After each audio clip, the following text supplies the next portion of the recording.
Operation सिंदूर अभी suspend है, बंद नहीं किया है। Any terror attack in India will be taken as an act of war.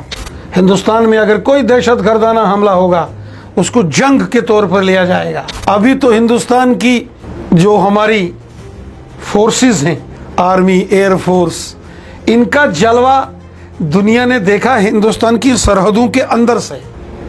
और जिस दिन हिंदुस्तान की फौज ने ये सरहद पार कर दी फिर क्या होगा। वाजपेयी साहब की मुझे वो बात याद आती है कि जो दोस्त है वो बदलाए जा सकते हैं, हमसाए नहीं। बातचीत से ही मसले हल हो जाएंगे। तो क्या आपको लगता है कि अब जंग की जरूरत पड़नी चाहिए, बातचीत से मसले हल होने चाहिए? लेकिन पाकिस्तान को शायद अमन, भाईचारे और मोहब्बत की जुबान शायद उसको या तो समझ नहीं आती या उसको पसंद नहीं। पाकिस्तान की बदनसीबी है कि वहां चुनी हुई सरकार की कोई सुनता नहीं। और चुनी हुई सरकार, लोगों ने, पाकिस्तान की आवाम ने इलेक्शन में वोट दिए इमरान खान को। और ये पाकिस्तान के लोगों की बदकिस्मती है कि जिसको प्राइम मिनिस्टर होना चाहिए था वो जेल की सलाखों के पीछे बंद कर दिया गया। क्यों? क्योंकि पाकिस्तान की आर्मी को वो पसंद नहीं। लेकिन रैना साहब, कुछ नेशनल टीवी चैनल्स ने कश्मीरियत को दागदार करने की कोशिश पूरी की।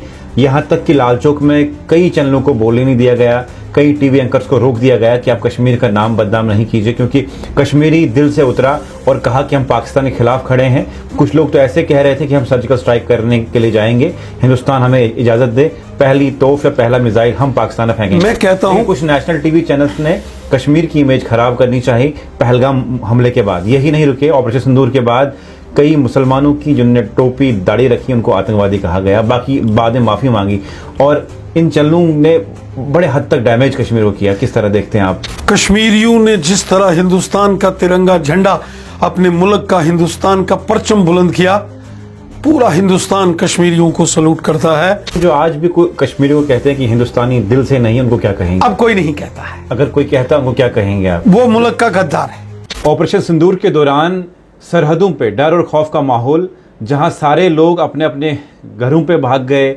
जो सरहदों पे लोग रहते थे वो सेफ जोन में चले गए, जहां पे उनको लग रहा था कि वो सेफ रहेंगे जंग के दौरान। लेकिन एक वो शख्स जो अपने जगह पे टिके रहे और वहीं से लोगों की मदद की, हालचाल पूछा, लगातार फ़ोन कॉल्स पे या फिर हमने सोशल मीडिया पे देखा बातचीत करते हुए। मेरे साथ बीजेपी के पूर्व अध्यक्ष रविंद्र रैना जी हैं। आपका बहुत बहुत शुक्रिया बातचीत करने के लिए। शुक्रिया। तारीफ इसलिए मैंने पहले की क्योंकि जिस दिन मुझे पता चला रात के कोई 2:30-3 बजे की जंग हो गई, जब मैंने सोशल मीडिया खोला तो मुझे आपका वहाँ इंटरव्यू दिखा आज तक के साथ। लेकिन उसके बाद हमने देखा कि लोग सरहदों के जो आसपास रहते थे वो सब लोग भाग गए और सभी लोग अपनी अपनी सेफर जोन में चले गए जहां वो बचते। लेकिन उससे पहले आप क्यों वहां पे रहे, क्यों आप सही सेफ जोन में नहीं चले गए, वो सवाल बाद में पूछेंगे। लेकिन ऑपरेशन सिंदूर को किस तरह देखते हैं आप? जिस तरह हिंदुस्तान ने मुंह तोड़ जवाब पाकिस्तान को दिया, उसको किस तरह देखते हैं आप? 22 अप्रैल को जो कश्मीर के पहलगाम में दहशतगर्दाना हमला हुआ, उससे इंसानियत भी शर्मसार हो गई। वो हिंदुस्तान की रूह पर हमला था, वो एक बहुत बड़ी साजिश थी। और हमने देखा कि पूरा हिंदुस्तान जो है उस हमले के बाद सड़कों पर उतरा। और बिलखुसूसन जम्मू कश्मीर, और जम्मू कश्मीर में भी वादी कश्मीर, बच्चे, बूढ़े, माताएं, बहनें, नौजवान, सब हाथों में तिरंगे झंडे लिए हिंदुस्तान जिंदाबाद के नारे लगाते हुए और पहलगाम के गुनाहगारों को, पहलगाम के कातलों को सख्त सजा होनी चाहिए, इसके लिए कश्मीर के नौजवान, बुजुर्ग, माताएं, बहनें, हमारे बेटे बेटियां सब सड़कों पर उतरे। स्वाभाविक था कि इतना बड़ा जब हमला हो गया उसका जवाब हिंदुस्तान ने तो देना था। और फिर 6 मई को हिंदुस्तान की आर्मी और एयरफोर्स ने अपना जलवा दिखाया और पाकिस्तान के कब्जे वाले जम्मू कश्मीर हो या लाहौर और रावलपिंडी के पास आतंकवादियों, दहशतगर्दों के ठिकानों को, उनके जो मरकज थे उनको तबाह किया गया। हिंदुस्तान ने पाकिस्तान की आवाम या पाकिस्तान के आम शहरियों को निशाना नहीं बनाया। जैसे ही ये ऑपरेशन 6 मई को हुआ, उसके फौरन बाद हिंदुस्तान की आर्मी की कर्नल सोफिया कुरैशी, जिन्होंने इसकी जानकारी दी पूरे हिंदुस्तान को, पूरी दुनिया को,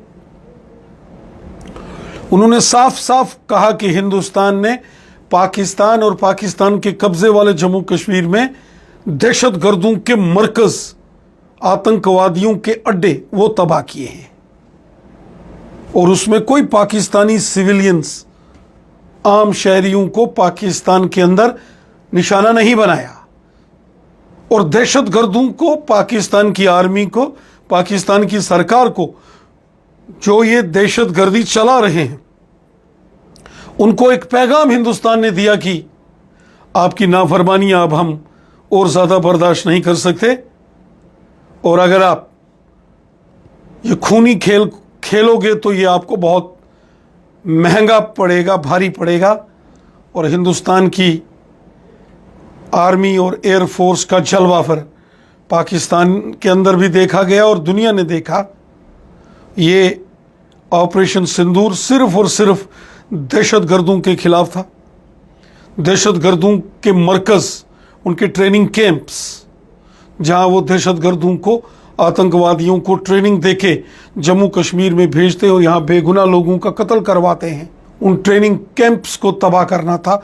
और हिंदुस्तान ने सफलतापूर्वक, सक्सेसफुली दहशतगर्दों के बड़े मरकज़ तबाह किए। लेकिन रविंद्र रैना जी, जिस तरह मैंने पहले ही कहा शुरुआत में कि जब लोग बॉर्डर एरिया खाली करके सेफर जोन में जा रहे थे कि जहाँ पे बंकर्स बने हों, या लोगों ने, यहाँ तक कि मैं जम्मू में रहता था, जम्मू से भी शिफ्ट कर गए और जब हमने पुंछ के विजुअल देखे, पूरी बस्तियाँ खाली हुई थी, बॉर्डर एरिया पूरे खाली हो चुके थे। लेकिन आप वहाँ पे खड़े थे, आप लोगों से बातचीत कर रहे थे, आप लोगों से मिल रहे थे, लोगों को उठा रहे थे, वो विजुअल हमने देखे। लेकिन आप नहीं भागे वहाँ से, जबकि हमने ये भी कहीं पे सुना एलओसी एरिया में कि वहाँ के डीएम्स, वहाँ के जो एडमिनिस्ट्रेशन है, वो भी सेफर जोन पे मूव हो चुकी थी, भागी थी, ताकि रात को शेल, मिसाइल उनको नुकसान न पहुँचाए। आप रात के 2:30 बजे, 3 बजे, 4 बजे लोगों से मिल रहे थे, लोगों को उठा रहे थे। क्या डर, खौफ? यकीनन जब जंग जैसा माहौल था और एलओसी हो या इंटरनेशनल बॉर्डर हो, और हमें ये पता था कि एक बड़ी कार्रवाई पाकिस्तान के खिलाफ और पाकिस्तान के दहशतगर्दों के खिलाफ होने वाली है, क्योंकि जैसे पहलगाम में बेगुनाह लोगों का कत्ल किया गया, सबको पता था कि हिंदुस्तान चुप नहीं बैठेगा। और मैंने फौरन तमाम बॉर्डर्स के एरिया का टूर किया, लोगों को गाइड किया, आर्मी के बड़े टॉप कमांडर्स के साथ मैंने मुलाकात की, सिविल एडमिनिस्ट्रेशन, पुलिस एडमिनिस्ट्रेशन के जो बड़े अधिकारी थे उनके साथ हमने रब्ता किया, सिविल सोसाइटी के साथ हमने मीटिंग की तमाम शहरों में। लोगों को हमने गाइड किया कि अगर जंग या जंग जैसा माहौल हो गया तो अपने आप को कैसे बचाना है। और वो जो मैंने बॉर्डर के एरिया का टूर करके लोगों से मुलाकात की, सिविल सोसाइटी से मुलाकात की, उसका बड़ा फ़ायदा हुआ। लोग तैयार हो गए, लोगों को आगाह कर दिया गया। जब मैंने देखा कि लोग डर के मारे सेफर, सुरक्षित जगहों पर जाने के लिए निकल पड़े हैं, तो उस वक्त हमारा फर्ज था कि लोगों के बीच में जाना। लेकिन वो बात करेंगे। और उसके बाद बॉर्डर एरिया उसके बाद मुझे मालूम था कि पहलगाम की जो गुस्ताखी दहशतगर्दों ने किया है, हिंदुस्तान इसका जवाब देगा। और मैंने तुरंत बॉर्डर के एलओसी के एरियाज का दौरा किया। और जब एक अहम सवाल, एक अहम सवाल मैं उसको पूरा एक इंटरव्यू किया, उसके पूरा करता हूं। इंटरव्यू में आपने पहले ही बोला था कि वॉर हो सकती है, ये कैसे पता था आपको? क्योंकि हिंदुस्तान ने जवाब देना, 22 अप्रैल को जो गुना दहशतगर्दों ने किया था उसका जवाब तो हिंदुस्तान ने देना था, और इसलिए मैं पहले ही बॉर्डर के एरिया पर निकल गया। हालांकि पुलिस और सिविल एडमिनिस्ट्रेशन को बड़े खदशात थे। कई बार सीनियर पुलिस ऑफिसर मुझे फ़ोन करते थे कि साहब गोलीबारी चल रही है बॉर्डर्स के ऊपर, तो रिस्क हो सकता है। हमने कहा लोगों को बचाना, लोगों की जान और माल की हिफाजत करना हमारा फ़र्ज़ है, तो इसलिए उस जज्बे के साथ कि ये लोग हमारे हैं और एक हम लोगों के और एक बीच फोटो आपकी वायरल बड़ी हुई आर्मी यूनिफॉर्म में, क्योंकि मैं जानता हूँ आप नेवी में थे, सोल्जर थे, और आपने कैप्शन भी दिया था once a soldier is always a soldier. ज़रा वो कहेंगे कि वो यूनिफॉर्म पहनने की क्या ज़रूरत थी? नहीं, केवल वो फोटो नहीं थी। मैं पुराना फौजी हूँ, आर्मी के साथ मैंने बड़ा अरसा काम किया, भारतीय नौसेना में, नेवी में मैं एज एन ऑफिसर मेरी सिलेक्शन हुई थी। देश के साथ प्यार तो हमारे खून में, देशभक्ति का जज्बा हमारे खून में है, मादरे वतन से मोहब्बत और वतन के लोगों की इज्जत ये हमारे खून में है। इसलिए जब हमें लगा कि जंग जैसा माहौल है तो अब मुल्क का सिपाही बन के काम करना है, तो उस अंदाज में भी हम अपनी सर्विसेज, अपनी सेवाएं देने को तैयार थे। लेकिन पहलगाम आतंकवादी हमले के बाद जिस तरह से कश्मीर की तस्वीर बदली और पहली बार कश्मीरी तमाम नौजवान हो या कश्मीरी हो, इंडिया फ्लैग के साथ, तिरंगे के साथ लाल चौक में आए, कश्मीर में आए और पाकिस्तान मुर्दाबाद के नारे लगाए, हिंदुस्तान के साथ खड़े हुए और ये तक कहा कि हम हिंदुस्तानी हैं, हिंदुस्तान हमारा है। इस तस्वीर जो बदली, ये बदलती तस्वीर है क्या? इसी तरह जो कश्मीर के लिए लोग सोचते थे उनकी तस्वीर ही बदली? मैं कश्मीर के नौजवानों को सलूट करता हूं, सलाम करता हूं। पहलगाम के दहशतगर्दाना हमले के बाद जहां पूरे हिंदुस्तान के अंदर जबरदस्त गुस्से की लहर थी, नौजवानों की रगों में खून उबाले ले मार रहा था, कश्मीर के नौजवान भी घरों से बाहर निकलकर सड़कों पर उतरे और पूरे हिंदुस्तान ने देखा, पूरी दुनिया ने देखा कि पहलगाम के दहशतगर्दाना हमले के बाद कश्मीर का बच्चा बच्चा सड़कों पर उतरा। हमारे नौजवान, बुजुर्ग, हमारे बच्चे, हमारी माताएं, बहनें, सब पूरा वादिये कश्मीर और वादिये कश्मीर के नौजवान सड़कों पर उतरे और कश्मीरियों ने नारा दे दिया कि दहशतगर्दी ना मंजूर, ना मंजूर।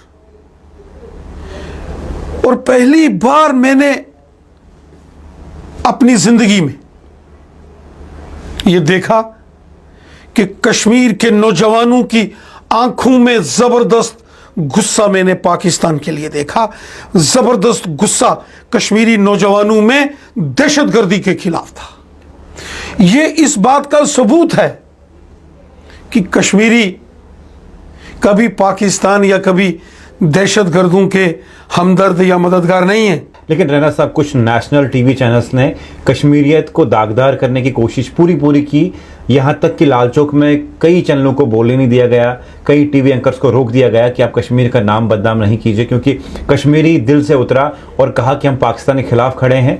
कुछ लोग तो ऐसे कह रहे थे कि हम सर्जिकल स्ट्राइक करने के लिए जाएंगे, हिंदुस्तान हमें इजाज़त दे, पहली तोहफ या पहला मिसाइल हम पाकिस्तान में फेंकेंगे। मैं कहता हूं कुछ नेशनल टीवी चैनल्स ने कश्मीर की इमेज खराब करनी चाहिए पहलगाम हमले के बाद, यही नहीं रुके, ऑपरेशन सिंदूर के बाद कई मुसलमानों की जिन्होंने टोपी दाढ़ी रखी उनको आतंकवादी कहा गया, बाकी बाद में माफ़ी मांगी, और इन चैनलों ने बड़े हद तक डैमेज कश्मीर को किया। किस तरह देखते हैं आप? कश्मीरियों ने जिस तरह हिंदुस्तान का तिरंगा झंडा, अपने मुल्क का, हिंदुस्तान का परचम बुलंद किया, पूरा हिंदुस्तान कश्मीरियों को सलूट करता है। एक कोशिश और साजिश जरूर हुई पहलगाम हमले के वक्त और उसके बाद कि इसको मजहबी रंग देके इसको मजहबी फसाद बनाया जाए, लेकिन यह मजहबी फसाद नहीं था। यह हिंदुस्तान की रूह के ऊपर पाकिस्तान के दहशतगर्दों ने हमला किया। लेकिन जो मैं इस जज्बे को सलूट करता हूं, सलाम करता हूं। लेकिन जो आज भी कोई कश्मीरी को कहते हैं कि हिंदुस्तानी दिल से नहीं, उनको क्या कहेंगे? अब कोई नहीं कहता है। अगर कोई कहता है उनको क्या कहेंगे आप? वो मुल्क का गद्दार है, वो मुल्क का गद्दार है। ये हिंदुस्तान 140 करोड़ हिंदुस्तानियों का है। ये हिंदुस्तान जितना महाराष्ट्र के लोगों का है, तो कुछ लोगों ने सुनिए, सोशल मीडिया पे इस नहीं, तरह के पोस्ट डाले कि बाइकआउट करो कश्मीर सुनो, जाना। नहीं, इनको कश्मीर नहीं। हमारा मुल्क हिंदुस्तान जितना महाराष्ट्र के लोगों का है, कर्नाटक के लोगों का है, बंगाल का है, यूपी बिहार का है, पंजाब हिमाचल हरियाणा का है, उतना ही ये हिंदुस्तान जम्मू के डोगरों का है, ये उतना ही हिंदुस्तान हमारे कश्मीरियों का है। लेकिन आप मुझे बताइए 22 अप्रैल के बाद जो हमला हुआ, आतंकवादी हमला, जो कश्मीर का टूरिज्म है उसको बहुत बड़ा नुकसान हुआ। एक तो वो दिल रोता है जब इंसान कश्मीर देखता है, वो गुलमर्ग, डल लेक, पहलगाम बिल्कुल चहल पहल ख़त्म है।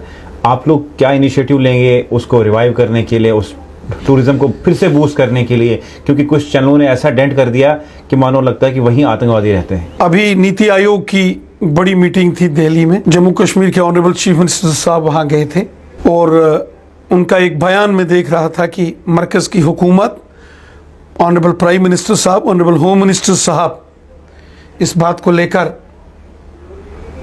उनको कश्मीर के लोगों का पूरा ख्याल है, जम्मू के लोगों का पूरा ख्याल है।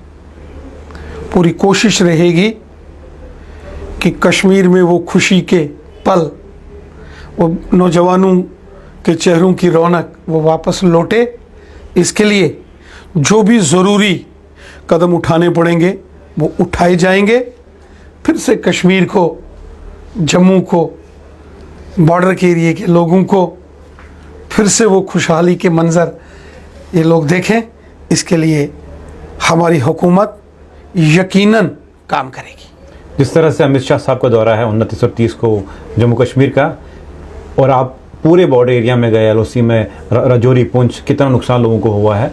अब लोगों की, हम भी गए वहाँ पे, और लोगों की यही मांग थी कि मतलब सरकार अब कोई ऐसा इनिशिएटिव ले, क्योंकि शेलिंग से लोगों का नुकसान हुआ है और उस नुकसान की भरपाई होनी चाहिए। 1 या 2 लाख नहीं, जिसका मकान चले गया, मकान डैमेज हुए, शेल पड़े, और वो जिस मकान पे शेल गिरा वो मकान रहने के लायक नहीं, आप खुद चले गए वहाँ पे।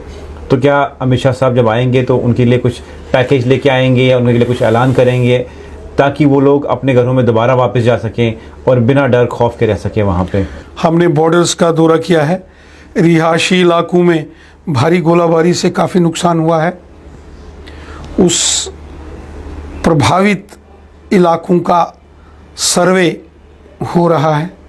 यकीनन मरकज़ की हुकूमत, सेंटर की गवर्नमेंट भी मदद करेगी और जम्मू कश्मीर की हुकूमत भी, मैं उम्मीद करता हूं कि लोगों की मदद ज़रूर करेगी। लेकिन जब न्यूज़ इनसाइडर की टीम एलओसी पे गई, इंटरनेशनल बॉर्डर्स पे गई, हमने ये देखा कि लोगों की मांग जो थी, पहली मांग प्रायोरिटी पे, वो कह रहे थे कि बंकर्स मिलने चाहिए, क्योंकि शेलिंग हो रही थी, आर्टिलरी फायरिंग हो रही थी, उससे बचने के लिए लोगों को बंकर चाहिए। उसको लेके क्या कहेंगे आप? 2015-16 में जब मैं नौशहरा से एमएलए के नाते काम कर रहा था, उस वक्त भी वहां भारी शेलिंग हुई थी और नौशहरा का वेस्टर्न एरिया बुरे तरीके से प्रभावित हुआ था। उस वक्त मैं ऑनरेबल प्राइम मिनिस्टर मोदी साहब से मिलने दिल्ली गया और उस वक्त हमारे मुल्क के होम मिनिस्टर राजनाथ सिंह साहब थे और राजनाथ सिंह साहब नौशहरा आए थे, आपको याद होगा, और उन्होंने वहाँ जो बॉर्डर से, एलओसी के एरिए से शेलिंग, गोलाबारी से जो माइग्रेट करके लोग आए थे, उनसे मुलाकात की थी और वहाँ उन्होंने ऐलान किया था बंकर्स बनाने का। चूंकि मैंने प्राइम मिनिस्टर मोदी साहब से और राजनाथ सिंह साहब से गुजारिश की थी, तो सबसे पहले 1600 बंकर्स, इन एरियाज में 1600 बंकर्स मैंने 2015-16 में बनवाए थे। ऑपरेशन सिंदूर के बाद जो गोलाबारी शुरू हुई, अगर वहां लोग अपने आप को महफूज, सुरक्षित रख पाए, लोगों की जिंदगियां बच गई, तो उसका बड़ा कारण था कि ये जो 1600 बंकर्स नौशहरा कॉन्स्टिट्यूंसी में एलओसी के गांव में बने थे। लेकिन अभी मैं बॉर्डर के एरिया में था, आपने ठीक कहा। लेकिन न्यूज इनसाइडर की आपकी टीम गई, मैं आपसे मिला रास्ते में, मैं मानता हूं, मैंने कहा जब हम पुंछ पहुंचे तो पुंछ हमने ये देखा कि जो पुराने बंकर्स बने हुए हैं उन पे धांधली कहीं ना कहीं होगी। लोगों ने कहा इन पे इंक्वायरी होनी चाहिए। जो बंकर में फैसिलिटी होती पुंछ एरिया में, राजौरी की नहीं करते, पुंछ की बात करते हैं, लोगों के बड़े गिले शिकवे थे कि इन बंकर्स पे अगर आज ये बंकर सही होते हमारी जान बचती, यहाँ पे रहते, इन पे इंक्वायरी होनी चाहिए। पैसा कहाँ लगा इसका? मैंने भी कुछ मीडिया हाउसेस की रिपोर्ट्स देखी हैं। आपको भी मैंने इस जंग के दौरान राजौरी पुंछ के रास्ते में मिला, एलओसी के एरियाज में, बॉर्डर के एरिया में मैंने आपको भी देखा था। आपकी टीम ने भी सारे बॉर्डर एलओसी के गांव का दौरा किया, वहां के लोगों से मुलाकात की। पुंछ के अंदर कहीं शिकायत से और कहीं कहीं हमारे नौशहरा राजौरी में भी कहीं कहीं किसी गांव से ये शिकायत आई कि बंकर कुछ जमीन से ऊपर बन गया, जमीन से नीचे बन गया। तो यकीनन बंकर्स के जो पैरामीटर्स हैं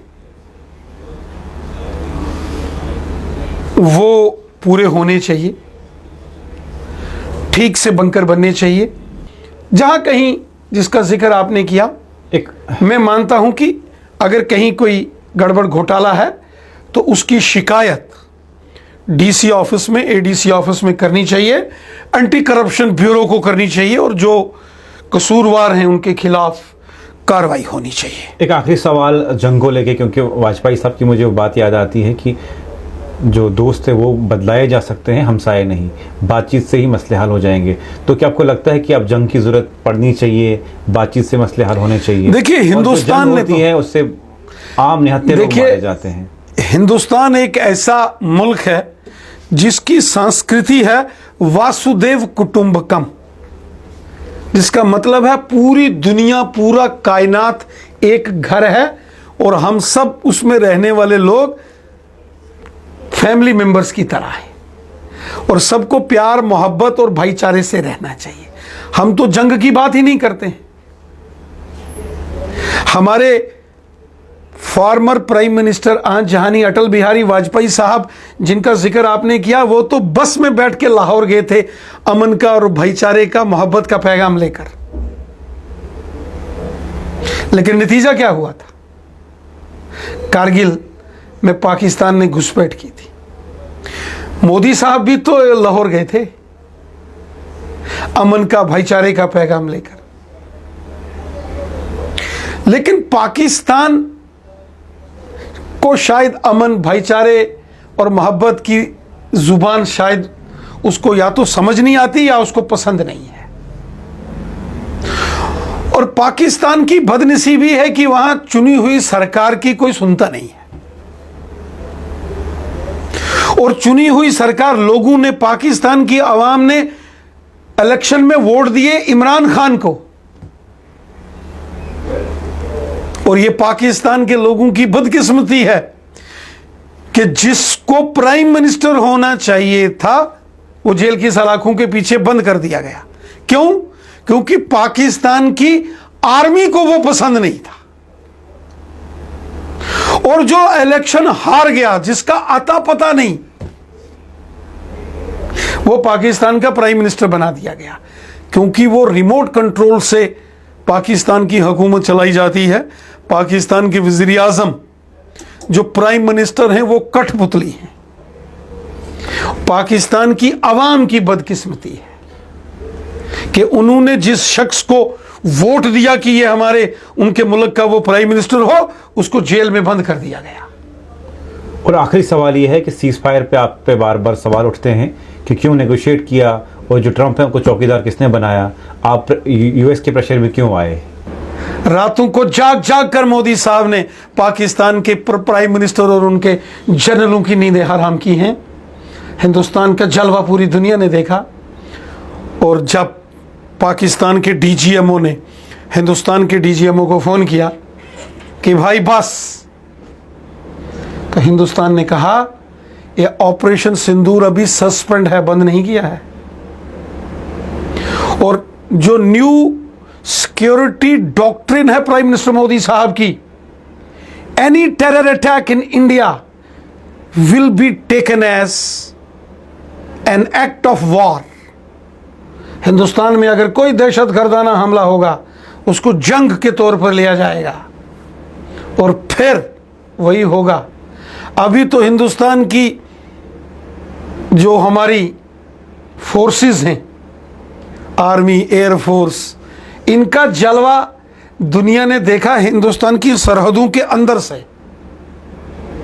और जिस दिन हिंदुस्तान की फौज ने ये सरहद पार कर दी फिर क्या होगा आप खुद समझ सकते हैं। चलिए, बहुत बहुत शुक्रिया। मेरे साथ भाजपा के जम्मू कश्मीर के पूर्व अध्यक्ष और national executive member Ravindra Rana ji बात करने के लिए थे। ऑपरेशन सिंदूर से लेके कश्मीर का टूरिज्म जो है किस तरह से बेहाल हुआ उस सब पे बातचीत की, क्या कुछ उन्होंने कहा, किस हद तक आप सहमत हैं, कमेंट सेक्शन में जरूर लिखिएगा।